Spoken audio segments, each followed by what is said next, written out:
Welcome to a place where our world meets the next, where the living mingle with the dead. Your experiences, your stories.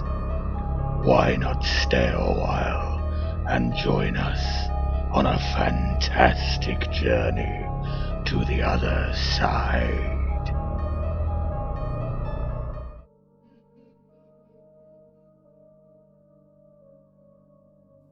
Hello, and welcome to the first episode of the Phantastic podcast, where we, that's me, Peter Wright, and you, the listener, discuss your and my own experiences. As this is the first episode, we'll be going through some experiences that have been sent to me by a select few people on Reddit.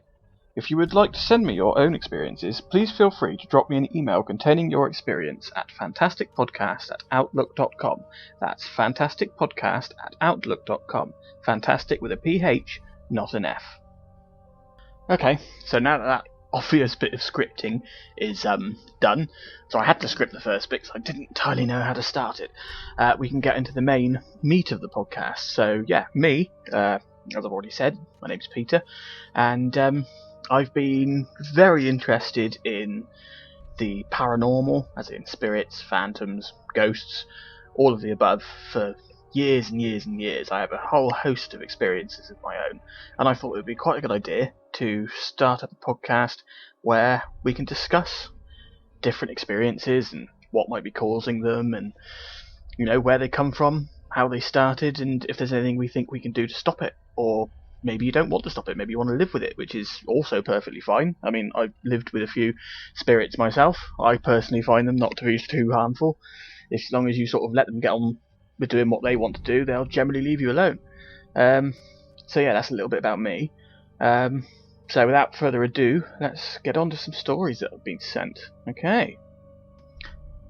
Right, our first story has been sent in by TommyBoy75, and, well, yeah, he's just sort of telling us a little bit about what happened. So as I can gather, well, I'll just start the story, it's probably self-explanatory. So, this happened to me in my friend's house in 1992. There were 4 of us close friends in high school. One of our friends invited us to spend the night in his house. He was scared to be alone since his entire family would be going out of town that night and he could not join them because he had class in school. He was scared to be alone because he said there were things happening in his house that he finds strange. He then told us the story of how their neighbour, a teenage girl, got apparently demon-possessed, and a priest performed an exorcism on the girl and she was freed from the demons. Afterwards, the family decided to demolish the house because of the bad memories, but my friend thinks this evil spirit transferred to his house. So all 4 of us went to his house for a sleepover. We started the day watching Top Gun. As night came around 7 PM, we stayed in his room, just talking and listening to music on his radio. We chose our favourite station, and the DJ would always announce the station's name. The DJ comes back on air, and this time says a different station name. We all looked at each other and thought, what just happened? We changed it back to our favourite station, and the same thing happened about 15 minutes afterwards. We now started to worry and felt a little bit creeped out. Later that night, we felt hungry and decided we would all get food together, because we were a little bit scared. So we went to the kitchen, and I went to the bathroom to wash my face. I wasn't worried, since it was just about 6 feet from where my friends were. As soon as I'd finished washing my face and stepped out, the bathroom door slammed shut behind me. It was like someone who was angry kicked the door. It was that loud I ran to my friends and saw them huddled together, scared out of their wits. It was funny but scary at the same time. The rest of the evening was just us 4 laying down in bed trying to get some sleep, but instead enduring the rest of the night listening to footsteps outside our window. We never spent another night in my friend's house ever again. Well, that was certainly something, wasn't it? We had lots of things going on there. So let's get down to the nitty-gritty and try to sort out what may have happened here. So, obviously, as I've mentioned, this happened to Tommy Boy, which I assume is probably not his real name, in one of his close friends' houses. Now, the first thing that I need to mention is that your friend, whose house you're staying in, told you a story about the girl next door who was apparently possessed by a demon. I myself don't really believe in demons. However, I do think that people can be possessed by spirits, and some spirits, like some people, are just not very nice. so will go out of their way to, make other people feel uncomfortable. But it sounds to me that probably wasn't what you encountered in your friend's house, only because of the sort of few things that you mentioned this spirit did. So you mentioned that it changed the radio station from your usual radio station to another one. Quite often, spirits and ghosts will use radio equipment or telephones or even sometimes TVs to let you know that they're there by changing channel, altering the volume, turning it on and off, all sorts of things. So that could have just been a spirit letting you know he's there. And obviously, as for the door, again, that could have just been a spirit letting you know they were there. They like to be noticed. If they sense somebody in an area who is maybe susceptible to things, and as you said yourself, you were teenagers at the time, so they say that children and young adults are more susceptible to these things than adults. Also dogs and cats, but as you're neither one of those, I'm going to assume it's because you were quite young. So yeah, I think you probably just had a spirit who wanted to let you know he was there. I don't think he really had any, what's the word I'm looking for? Any malicious intent, as he didn't actually harm or, try to cause harm to anybody. He was just making noise. It's basically, just him going, "Hello, I'm here. Just somebody notice me, please, as I'm bored and I need some company." So yeah, I mean, obviously, it would be scary for you if you've never experienced that sort of thing before, but I think what you encountered there was just a ghost who wanted to let you know that he was there, but not much else. But it was a very good story you sent in, thank you very much. Okay, and moving straight on to the next, our next story comes in from an Invader Zero, is his name. And he asks, was it because I was half asleep, or did I actually experience something? So, he writes, I wanted to share this experience for a while, but never really found a place to do it. My girlfriend was out drinking with her friends, and I was going to stay at her was going to stay at her friends that night. I ended up falling asleep on the sofa watching TV. At about 3 a.m, I got gently woken up by who I assumed was my girlfriend. She was dressed in this white dress, but I couldn't really make out any of her features. She was blurry, like she was out of focus, but I could clearly see the rest of the room. I'm not even sure how she woke me up. I felt a presence, I guess. To be fair, I'm barely awake at this point, so there's a chance all of this was some kind of waking dream. She kissed me on the lips, and I vividly remember that feeling. It lingered on me for a while. Then she said, "Come to bed." She was gone after that, completely disappeared. I got up off of the sofa, still half asleep, got into bed, and immediately bolted awake as I remembered my girlfriend wasn't coming home that night. I even sent her a message just in case maybe she did decide to come back, but no, she was still out. It really freaked me out, and it's an experience that always stuck with me. I'm fairly convinced it was due to me being half asleep, but it's just the feeling I had that night. It felt very real. Okay, so, there's a few little bits and pieces to unpack there. It could have been because you were half asleep, or maybe not. You can never tell with these kind of things. I mean, there have been stories in the past of ghosts coming back to, get their jollies off.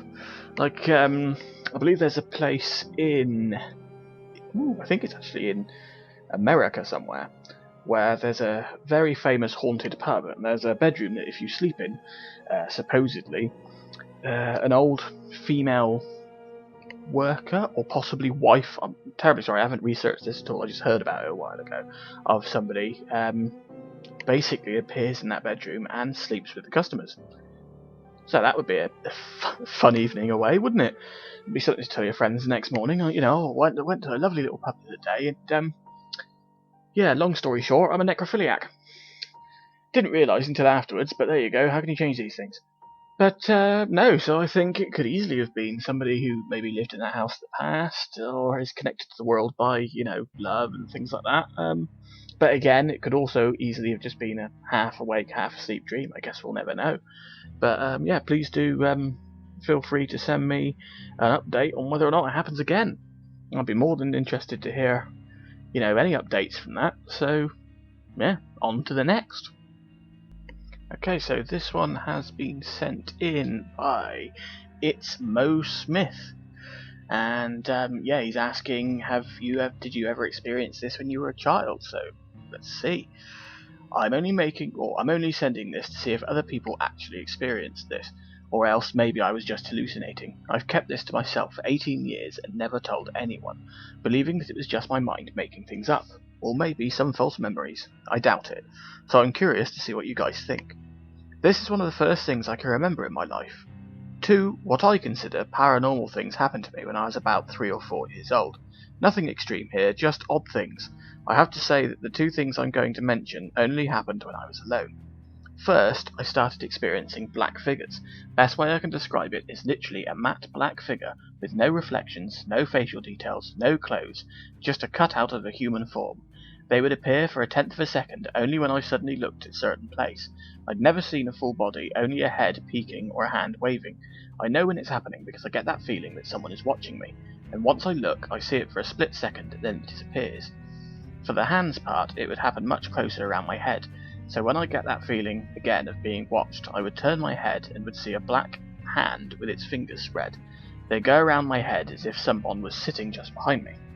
The second thing, I started hearing this unusual sound.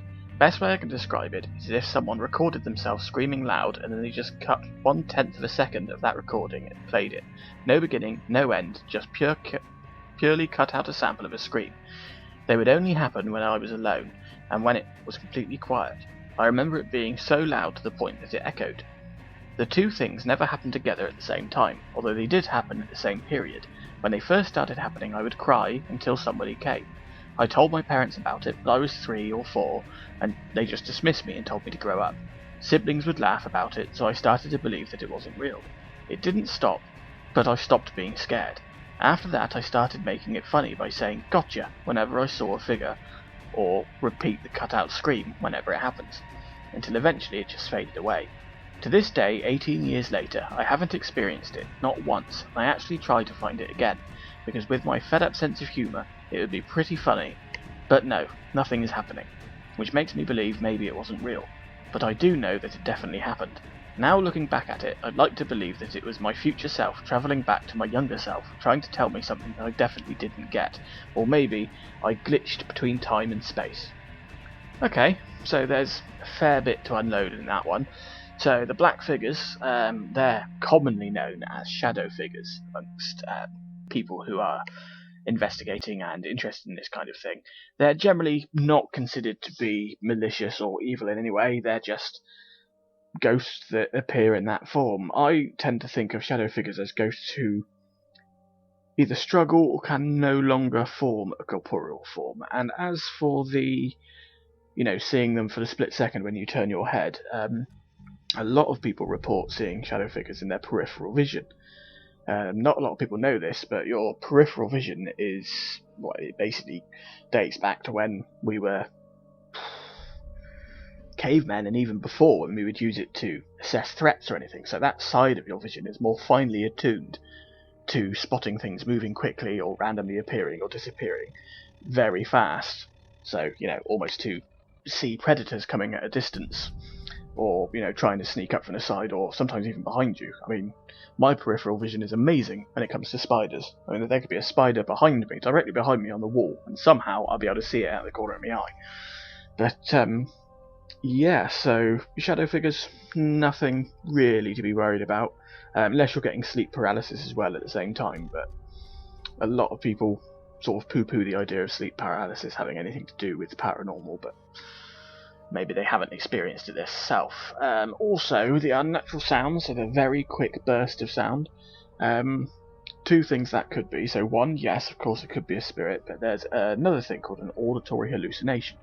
And this happens during times like maybe when you're just about to go to sleep, or you could be daydreaming, and your brain, for some strange reason, I don't know why it does it, they just like to keep you awake, will suddenly just make a loud sound that only you can hear, and it will sound like it's coming from outside of yourself, even though it's not. It will sound like it's coming from behind you or next to you or something like that. I'm not sure why your brain does it. It's got to be the release of chemicals or something like that.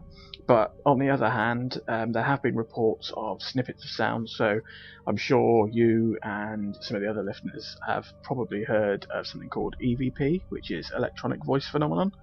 And if you do catch something on that, it is usually just a snippet of a word. It's very difficult to have a full-blown conversation with somebody who doesn't exist on this plane of existence.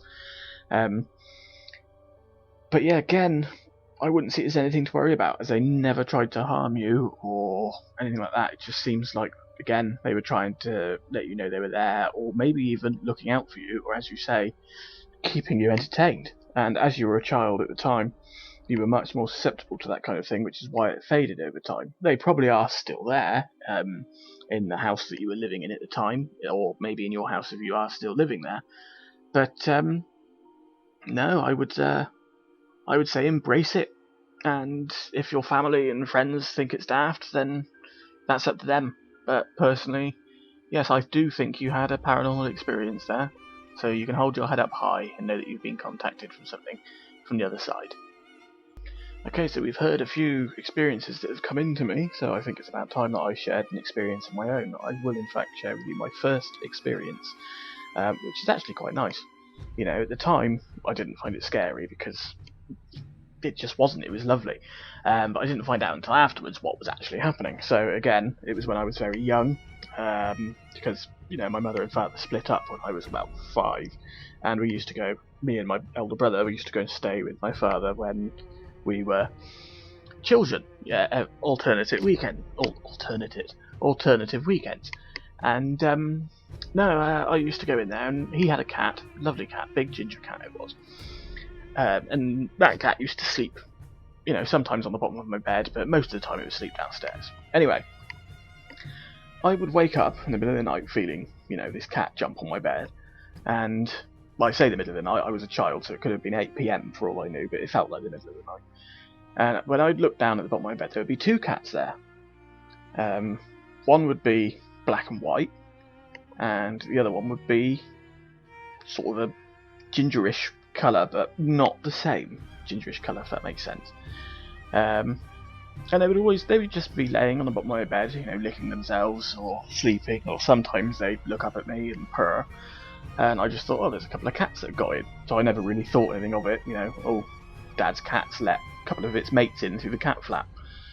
But no, this happened for quite a while, but it was only about a year after this started that I was just nonchalantly chatting with my mother, and mentioned that these 2 cats, you know, would somehow get into the house and wake me up in the night by jumping on the bottom of my bed, and then, you know, they'd purr at me, and I'd give them some fuss, and all that sort of thing.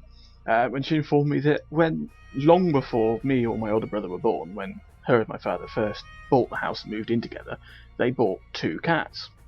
One who was black and white, and the other who was ginger and white. She called them Sifa and George. And they were both hit by a car, not at the same time, but at separate times, about 4 years before my older brother was born.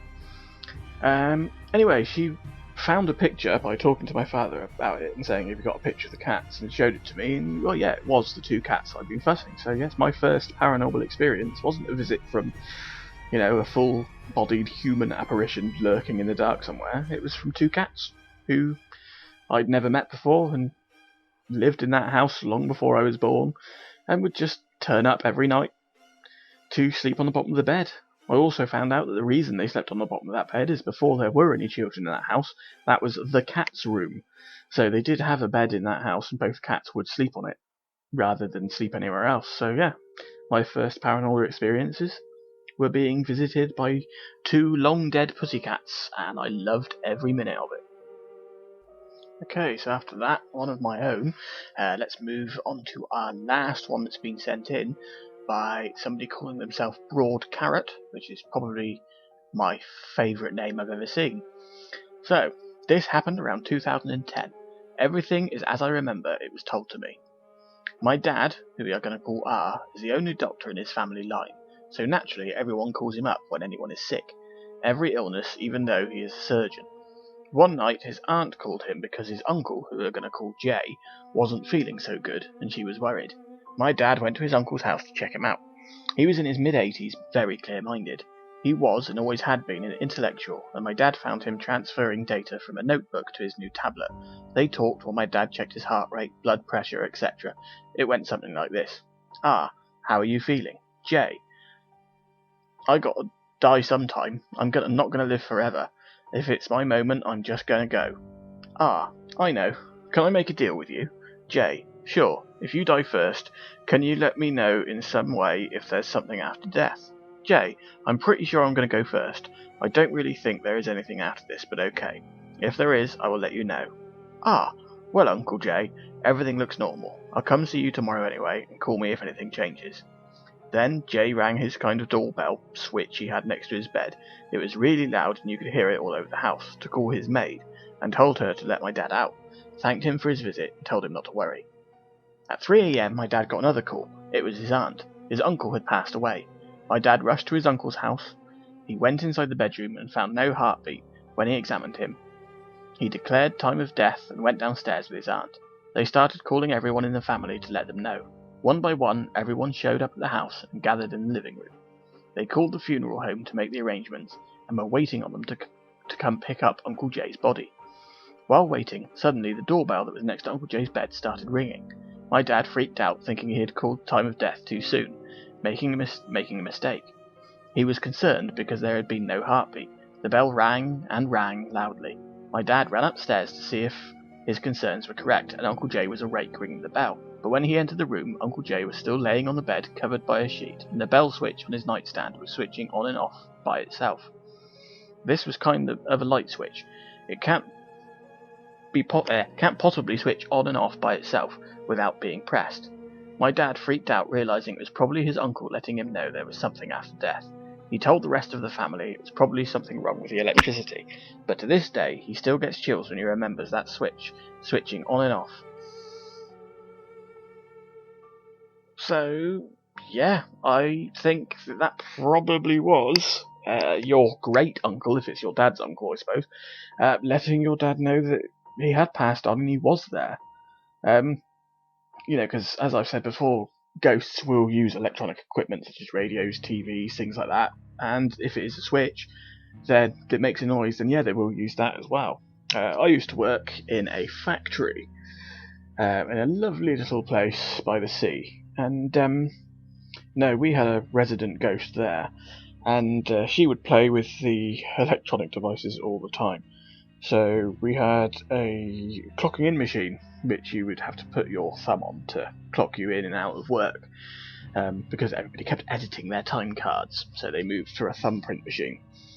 And with most people it would work fine, but we had one member of staff, I won't say his name, we'll just simply call him D, as that seemed to work in that last story. He, whenever he put on his thumb, it would just scream at him. So anybody else would put their thumb on it, and it would go, "Thank you." Every time he put his thumb on it, it would just go, "Bah!" And, he didn't like putting his thumb on it. It would only ever happen to him, and it would happen every time without fail. And the other thing that used to happen there was we had an intercom.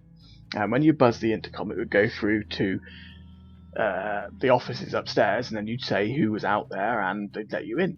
So, one day, I wasn't working that day myself, so this was told to me by one of the women who works in the office. The intercom rang. And she picked up the intercom and said, "Oh, hello, who's there?" And nobody answered. So she thought, well, nothing of it, and, put the little phone down that she had in her office and carried on. About 5 minutes later, the intercom buzzed again, and she picked up the phone saying, "Hello, can we help you?" And no answer again. And this happened around about 5 or 6 times, every 5 to 10 minutes over the next couple of hours, So it happened quite a bit, until eventually she lost her temper and told her immediate boss what was going on. So her boss said, what he'll do is he'll wait at the top of the stairs, because the offices were upstairs and the intercom was downstairs, and when the intercom gets pushed, he'll be able to hear it, and then he'll quickly run downstairs, because, they thought, it's just a teenager playing silly buggers with the intercom system. So he stood at the top of the stairs, and when he heard the intercom buzz, he went running down the stairs as fast as he could to catch who it was before they got out the door at the bottom. And when he got down to the stairs, or when he got down to the bottom of the stairs and looked at the intercom, the phone that was on the intercom device downstairs was hanging on its wire, just swinging backwards and forth, and there was nobody there. There's no possible chance they would have got all the way across the lobby and out the door. In his, I suppose you could say, terror, and not thinking straight, he ripped the intercom off the wall and left it at that and went back upstairs again. So yeah, I do believe that probably was the spirit of your great uncle letting your father know that he was there by pressing the little panic button next to his bed, which is quite sweet when you think about it, really. And so I'd say we've had quite a good first podcast. Sorry it's so short, but as it is just the first one, I'm just trying these sort of things out. I hope you enjoyed them. And if you'd like to see more, then please join or sign up to my Patreon page so that I can continue to make these on a weekly basis for everybody. I hope you enjoyed. You can find my Patreon page on, obviously, patreon.com/Phantastic podcast. Once again, that's patreon.com/Phantastic podcast, and that's fantastic with a PH, not an F. Hopefully you'll listen next week. Goodbye, everybody, and don't have nightmares.